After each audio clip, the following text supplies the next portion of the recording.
बुरा जो देखन मैं चला, बुरा न मिलिया कोई। जो मन खोजा आपना, मुझसे बुरा न कोई। आपकी असफलता के लिए जिम्मेदार कौन है?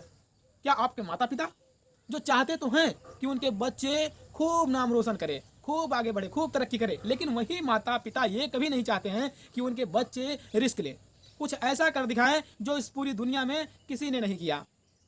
भारत के माता पिता तो ये चाहते हैं कि उनके बच्चे घर के अंदर ही रहें, दिन भर घर के अंदर रहें और कुछ ऐसा कर जाएं कि पूरी दुनिया में उनका नाम हो।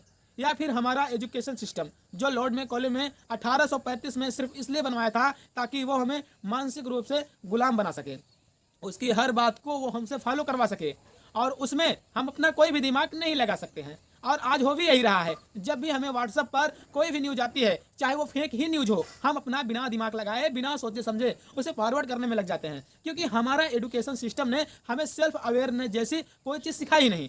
हमारा एजुकेशन सिस्टम तो हमें इतिहास रटना सिखाता है, ना कि इतिहास रचना।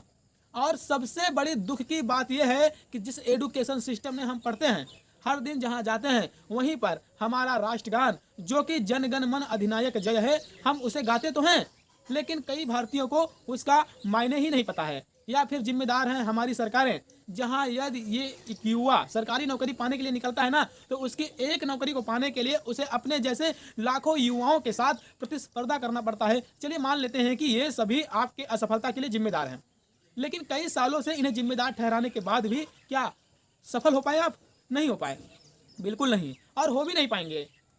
एक 15 से लेकर 30 साल तक का युवा ऐसी कौन सी गलतियां कर रहा है जिसके कारण भारत की आज़ादी के 74 साल बाद भी हमारा युवा सफल नहीं हो पा रहा है? जब तक आप अपनी कमियों को नहीं पहचानेंगे और उन्हें नहीं सुधारेंगे, तब तक आप जीवन में आगे नहीं बढ़ सकते हैं। तो ऐसी कौन सी कमियां हैं जो आपको आज से ही सुधारनी है? पहली चीज जो आपके जीवन को बर्बाद कर रही है वो है टेक्नोलॉजी का गलत इस्तेमाल।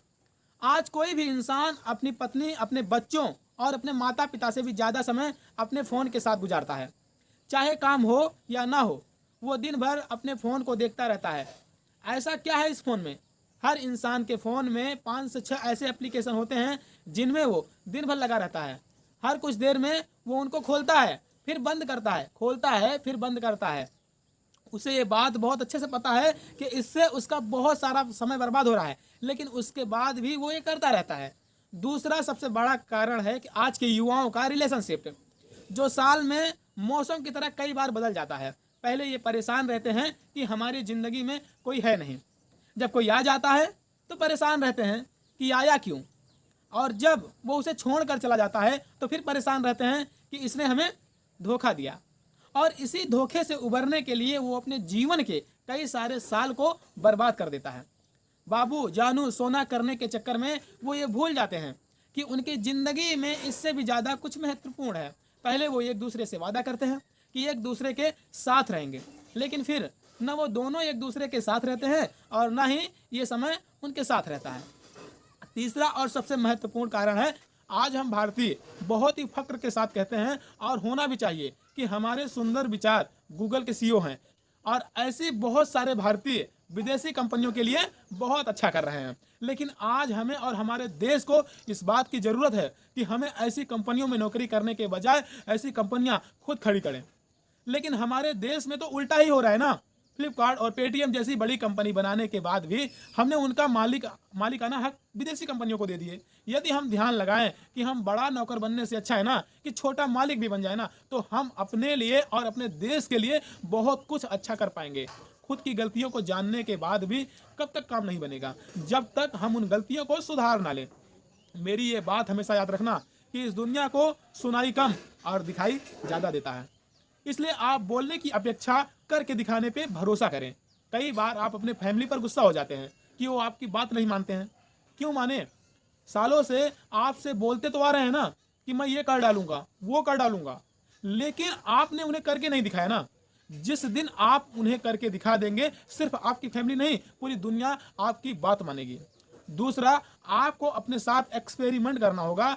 दुनिया जरूर कहती है कि एक लक्ष्य बनाओ और उसे हासिल करके दिखाओ, लेकिन उस एक लक्ष्य को बनाने से पहले आपको कई बार अपने साथ एक्सपेरिमेंट करना होगा। जैसे हुसैन बोल्ट बहुत ही अच्छे क्रिकेटर थे, लेकिन उन्होंने अपने प्रतिभा को पहचाना और दुनिया के सबसे तेज धावक बने। महेंद्र सिंह धोनी पहले बहुत अच्छा फुटबॉल खेलते थे, लेकिन अपने आप को जाना, पहचाना और भारतीय टीम के सर्वश्रेष्ठ कप्तान बने। ऐसे ही आपको अपने साथ एक्सपेरिमेंट करना होगा और उसी के बाद आगे बढ़ना होगा। अभी इस एक्सपेरिमेंट में आप कई बार गिरेंगे, लोग आपको बुरा भला कहेंगे, ताने मारेंगे, कहेंगे कि ये तुम्हारे बस की बात नहीं है, लेकिन तुम कभी हार मत मानना।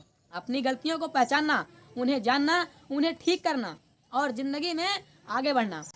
कर्मण्येवाधिकारस्ते माँ फलेषु कदाचन माँ कर्म फल हेतुर्भव माँ ते संग दुष्कर्मणि।